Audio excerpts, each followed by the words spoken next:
Baik, bismillahirrahmanirrahim. Assalamualaikum warahmatullahi wabarakatuh.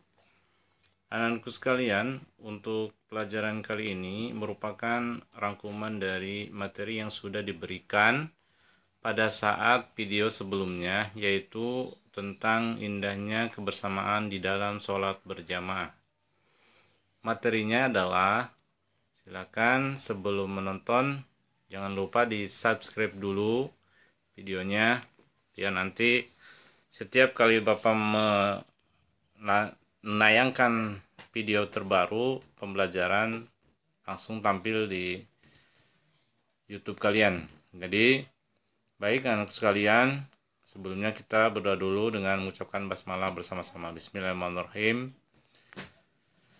Sholat berjamaah dan sholat munfarid.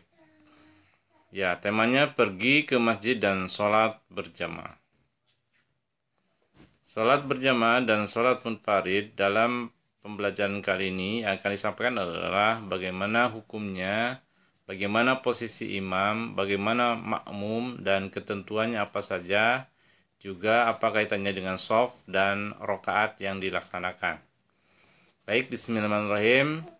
Kita mulai, sukseskan gerakan umat muslim berjamaah. Di sini diawali dengan ada seorang anak yang memimpin sholat berjamaah dengan dua anak perempuan, satu laki-laki, ya di usia kecil sudah mulai membiasakan untuk melaksanakan sholat berjamaah. Ya, jadi kalian usia SMP juga diharapkan termotivasi untuk lebih giat dalam melaksanakan sholat berjamaah di masjid terutama. Baik anakku sekalian, kita lanjutkan. Nah, di pertemuan ini kita Bapak hapus dulu udah. Ya. Keutamaan sholat berjamaah. Ya. Pengertiannya, baik. Pengertiannya kita lihat.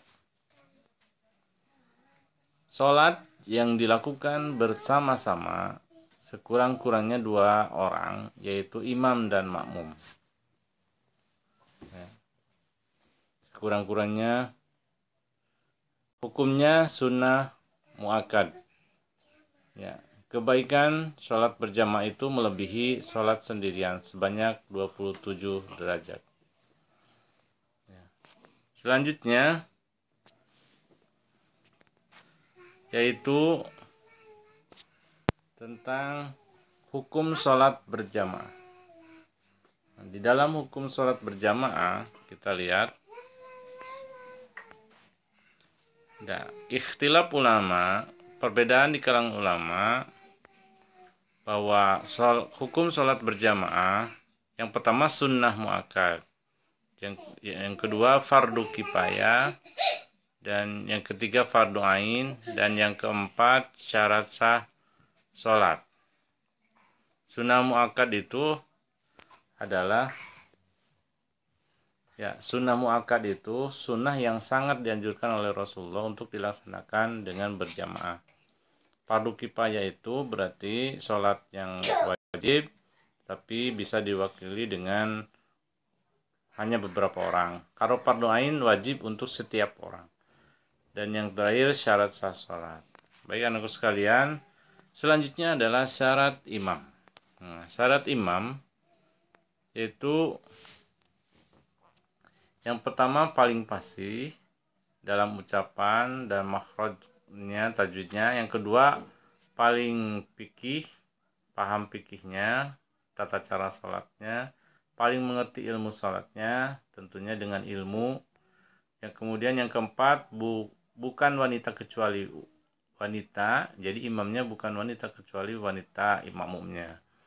Kemudian sah sholatnya, dan kemudian diridhoi makmumnya, dan imamnya imam rawatib, kemudian banyak hafalannya.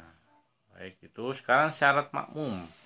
Nah, syarat makmumnya adalah yang pertama niat jadi makmum, kemudian tidak melewati posisi imam, dan yang tahu gerakan imam, dan tidak terpisah dengan imam. Yang berikutnya tidak tertinggal 2 gerakan rukun. Yang tidak mendahului imam, ikut semua gerakan imam, dan mengakui sahnya sholat imam. Jadi syarat makmumnya yang mengikuti adalah harus berniat sebagai makmum, juga tidak ketinggalan. Ya, nanti pun ada makmum yang mengikuti dari awal dengan imam dan yang mengikuti di tengah perjalanan sedang sholat imam. Berikutnya adalah pembagian makmum. Nah, ada makmum yang disebut muwafiq, yaitu makmum yang terlambat datang mengikuti imam, tetapi sempat membaca Al-Fatihah sebelum imam ruku. Jadi yang ikut dengan imam meskipun dalam kondisi terlambat, tapi masih sempat membaca Al-Fatihah sebelum imam ruku. Yang kedua adalah masbuk, makmum yang terlambat datang sementara imam sudah melakukan rukun salaf dalam ruku, ya. Jadi ketertinggalan sholat itu di dalam posisi ruku. Kalau masih ruku berarti masih bisa mendapatkan rokaat. Kalau sudah bangun dari ruku berarti sudah ketinggalan rokaat. Berikutnya adalah makmum.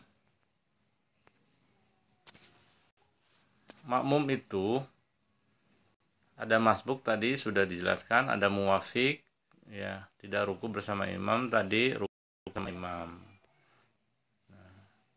Keutamaan itulah keutamaan dalam sholat berjamaah. Dari Ibnu Umar radhiyallahu anhu bersabda, sholat jamaah melebihi sholat sendirian dengan pahala 27 derajat. Ya, muttafaqun alaih. Mari sholat berjamaah. Let's pray in jamaah 27 derajat. Sholat wajib berjamaah, bonus pahalanya mau tidak ada 27 kali lipat. Ya, jika dilaksanakan berjamaah. Rasulullah bersabda, keutamaan sholat berjamaah itu melebihi sholat sendirian sejumlah 27 derajat. Hadis riwayat Muslim dan Abdullah bin Umar. Filosofi berjamaah, ya, di sini ada 27 derajat. Filosofi jamaah dalam membangun timnya adalah bahwa planet-planet dari gambar itu ya berkeliling mengitari bumi secara berjamaah bersama-sama dengan garis rotasinya masing-masing. Kemudian semut bekerja sama berjamaah ketika mengangkat benda apapun secara berjamaah, maka pekerjaannya akan lebih ringan. Kemudian ketentuan berjamaah. Ketentuan salat berjamaah, imam tidak harus niat. Jemaah boleh beda jenis salat. Gerakan salat harus sama. Jumlah rakaat tidak kurang dari imam. Salat imam sah, dan yang terakhir imam wanita hanya untuk makmum wanita. Nah, ini posisi imam dan makmum dalam berjamaah. Ya, di sini ada. Silahkan dilihat. Sementara Bapak pindahkan dulu. Pokoknya. Nah, di sini ada posisi 2 orang laki-laki. Ya, satu laki-laki, silakan dilihat saja dari gambarnya bagaimana posisi dalam sholat berjamaah yang seharusnya. Ya, baik, selanjutnya. Nah, ini posisinya seperti ini. Posisi A sejajar, posisi B ya, ada yang di belakang. Ya, jadi diutamakan yang tengah dulu, kemudian sebelah kanan dan sebelah kiri. Kemudian berikutnya urutan saf imam. Imam, posisi makmum dewasa laki-laki, posisi makmum anak laki-laki, kemudian posisi makmum anak-anak wanita. Ada jarak antara posisi anak, jadi anak laki-laki kepada posisi makmum anak wanita. Posisi makmum dewasa wanita. Jadi kalau anak-anak wanita itu berada di depan posisi dewasa wanita, ya, dalam sholat berjamaah. Jadi posisinya dewasa laki-laki, anak-anak laki-laki, anak-anak perempuan, dan dewasa perempuan. Nah, ketika ada 2 orang, satu di kanan, kemudian yang ketiga nyusul. Jadi posisinya kanan dulu baru kiri. Ya, seperti yang ada di layar. posisinya hitungan mulai dari 1, 2, 3, 4, 5, 6, baru yang tengah, kemudian yang kanan, yang kiri, kanan lagi, kiri lagi. Itu posisi yang benar, ya.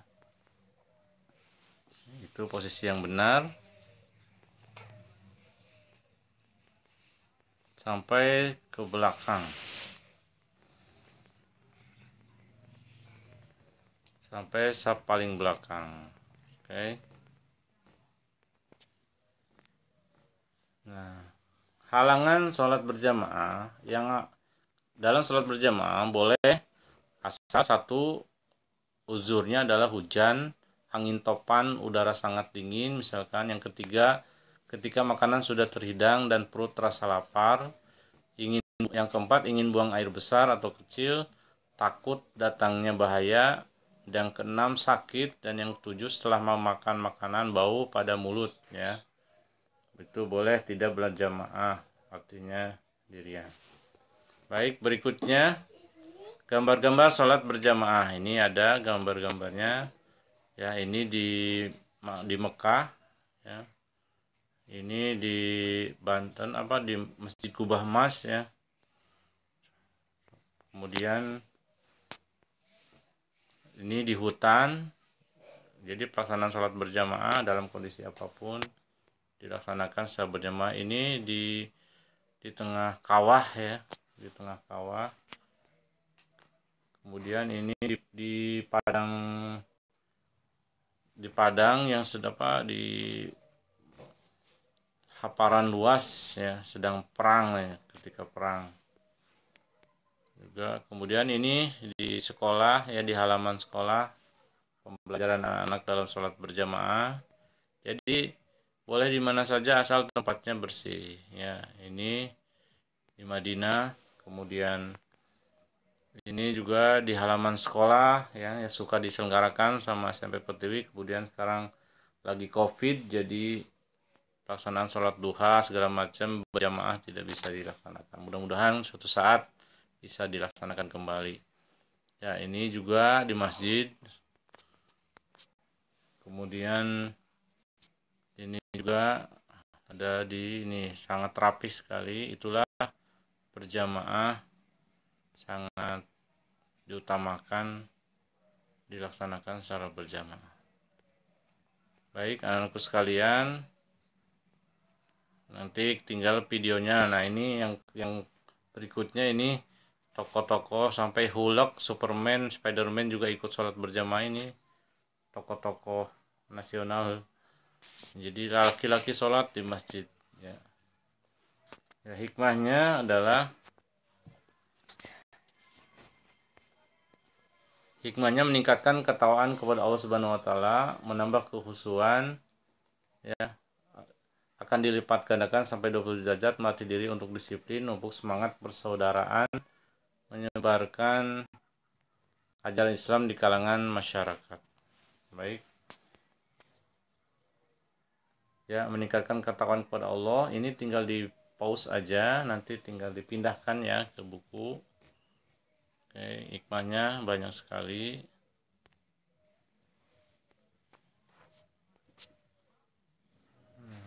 Banyak sekali.